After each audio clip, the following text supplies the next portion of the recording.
14 April रोजी Bharat Ratna doctor Babasaheb Ambedkar यांची जयंती मोठ्या उत्साहात साजरी करण्यात येते। या निमित्तानं अमरावतीत इरविन चौकात बौद्ध अनुयायांची मोठी गर्दी होते। ही बाब लक्षात घेता शहर वाहतूक पोलीस विभागानं इरविन चौकाकडे जाणारे सर्व रस्ते 14 एप्रिल रोजी पहाटे 5 ते मध्यरात्री 12 वाजेपर्यंत बंद ठेवण्याचा निर्णय घेतला आहे।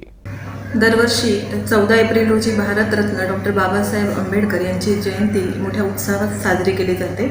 आपल्याकडेही अमरावती शहरमध्ये तितकाच उत्साह लोकांच्यामध्ये दिसून येतो आणि या दरम्यान इरविन चौकामध्ये वाढलेली जी गर्दी असते किंवा जी प्रचंड वाहतूक असते त्यामध्ये कुठल्याही प्रकारचा अडथळा येऊ नये, येणाऱ्या लोकांना कुठलाही त्रास होऊ नये, त्यामुळे आपण ट्रॅफिक डायव्हर्शन केलेलं आहे आणि या ट्रॅफिक डायव्हर्शनचा जो प्लॅन आहे तो आपण प्रेस नोटमध्ये दिलेला आहे। आणि या व्यतिरिक्त आपण 14 एप्रिलला सकाळी पहाटे 5 वाजल्यापासून ते रात्री 12 वाजेपर्यंत या ठिकाणी इरविन चौकात येणारे जे रोड आहेत ते आपण बंद केलेले आहेत। यामध्ये कुठल्याही प्रकारची वाहने या चौकामध्ये त्या दिवशी या काळामध्ये येणार नाहीत।